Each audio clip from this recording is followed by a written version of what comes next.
Hi everyone, Lisa here. It is Saturday, so we're going to have a chat about one of our wellness topics. Today I've decided that I'm going to cover the topic of seasonal anxiety disorder, also known as SAD. It is a mental illness. It's part of a mood disorder, something that I live with, that I know that I've lived with for years, but it wasn't until probably the last half dozen or so years that I actually knew what it was. So I've always known that I struggled in the fall and winter. I always knew that I just would have really severe bouts of depression in the fall and the winter.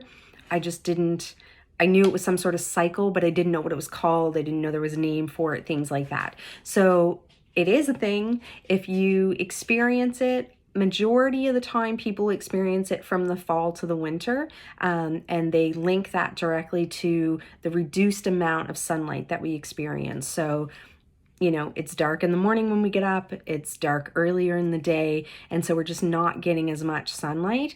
And so that actually starts to kind of play with your body and your hormones. Our serotonin levels drop, and it kind of messes up with your internal clock. So your melatonin levels also start to get messed up because of that lack of sunlight.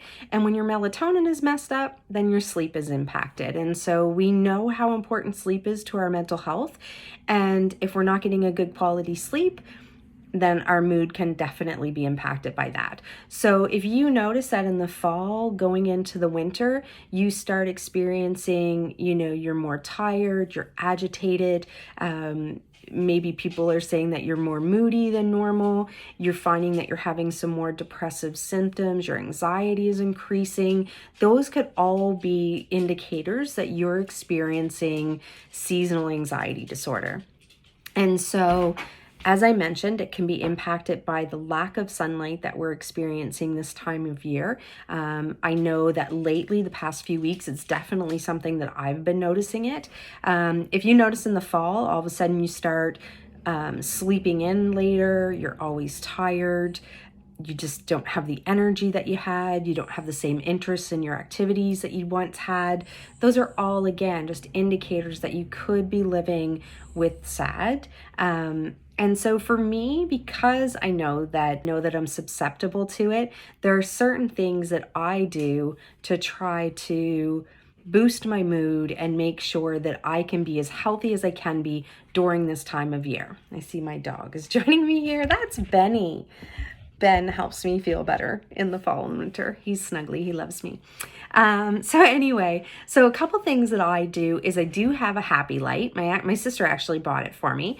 And so I use it within 2 hours of waking up in the morning. I use it for at least 30 minutes.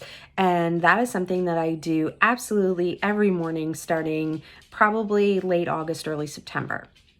Something else that I also do is I'm very mindful of the supplements that I take. So I know that my sleep is important. I know that my melatonin production is impacted by the lack of sunlight. And so I take melatonin. So I take it about an hour to an hour and a half before bed. I take 5 to 10 milligrams before bed.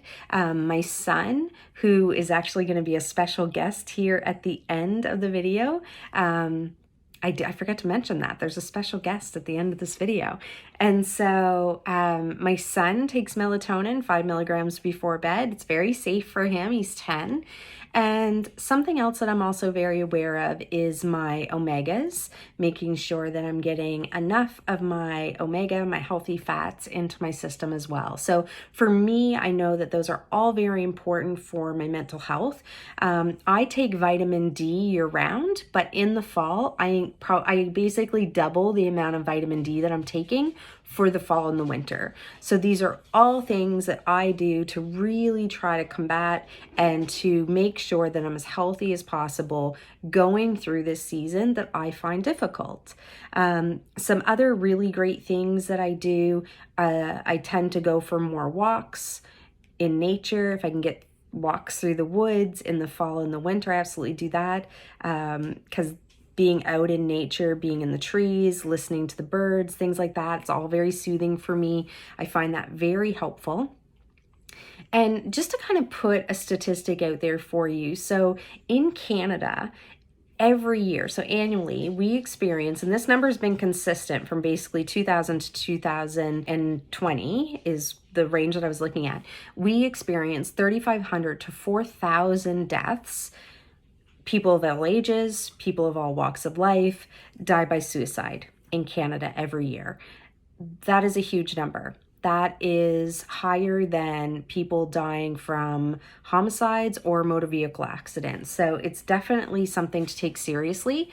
If you are getting to a point where your seasonal anxiety disorder is really impacting your daily life, you're not doing any of the things that you normally enjoy, you're not wanting to spend time with your family and friends, you find it really difficult to get out of bed in the morning, you find it really difficult to motivate yourself to do anything, and you're having like reoccurring suicidal thoughts, if you're having self-harm or suicidal ideation, anything like that, please, please, please speak to a healthcare professional. You can go to an emergency room. You can contact your mental health. I'll actually link the number in Canada there for us all. It's so important. Anyone who has lost someone by suicide knows the impact that has on the family and the friends and the community and things like that. And my heart goes out to those people, and my heart goes out to those people who felt so lost and so hurt and in so much pain that was the only way that they could really see finding relief. And I know what that's like. I've been there. I've been hospitalized before. I've had suicidal ideation. I know that feeling of panic and that feeling of loneliness and isolation and just overall sadness where you just cannot see another way. But please believe me, there is absolutely another way. And if you know anyone who's experiencing this, please don't brush it off, and please don't think that children can't experience this as well. I've heard people say, oh my gosh, I wish I was a kid again. What do kids have to be stressed out about? They don't have a job, financially they don't have to worry about anything, they just go to school, blah, blah, blah. Their poor little bodies with their hormones raging and going through adolescence, going through puberty, dealing with school, trying to learn, their brains growing, their bodies growing, and they're trying to figure out who they are and making friends and things like that. It is a scary, scary time. And children absolutely live with anxiety, live with mental illness, live with mood disorders. So please take that seriously. And if you recognize the fact that you are going through this and maybe you think, I just need a day or two, then take the day or two for yourself.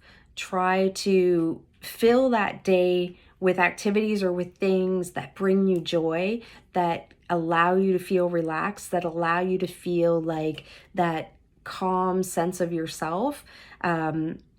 Taking the day off and staying home and staying in bed all day, I understand that you may think that, I'm going to get more rest because I'm tired and things like that.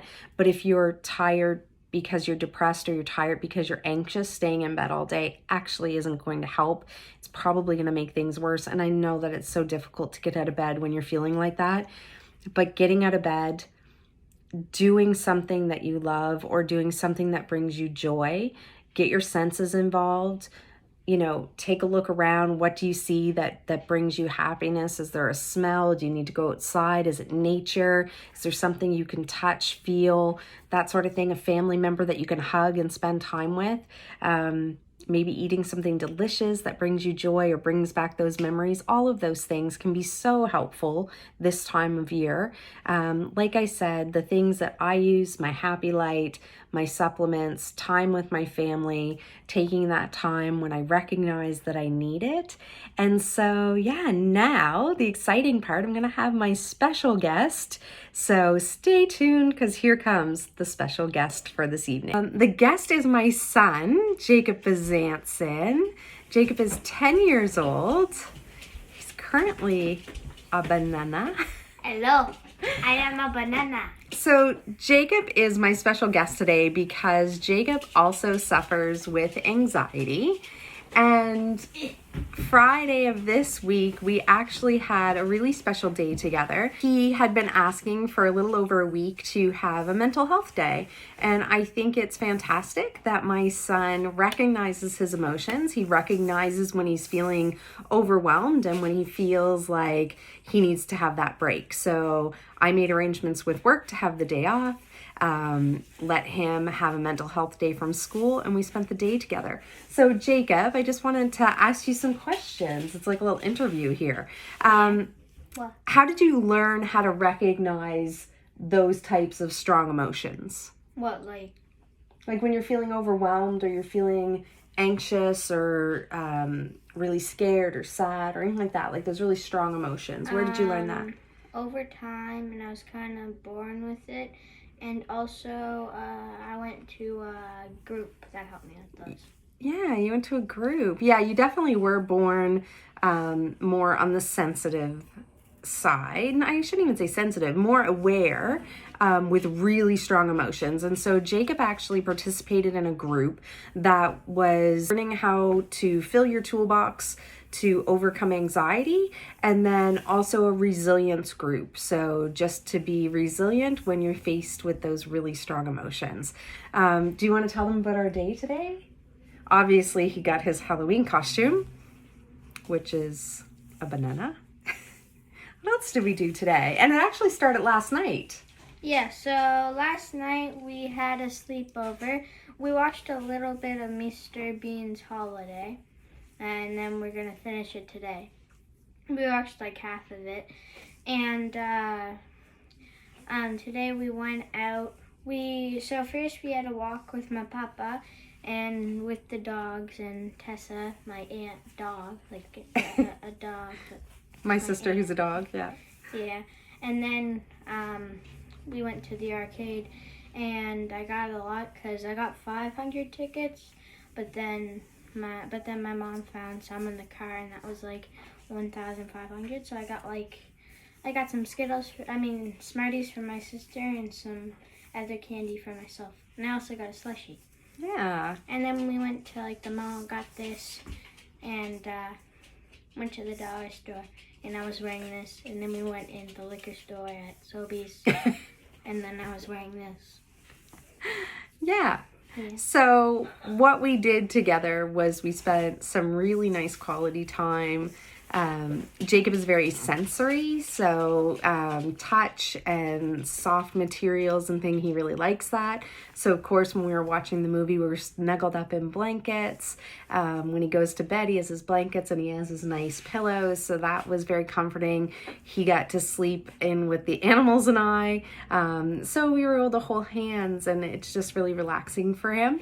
And then, of course, today made sure we went out, got out into nature, went for a really nice walk in the woods.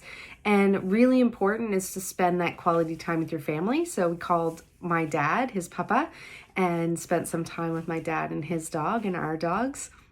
And then, just spent time in town together. So just really important to recognize when you need to unwind, recognize when you need that close connection with your family, and then really what works for you. And so Jacob was able to recognize that. He was able to communicate that to me, which I think is really important. And I think it says something for the way that I was raised and the mindset that a lot of people probably my generation has. Like Jacob was just very open with, I need a mental health day.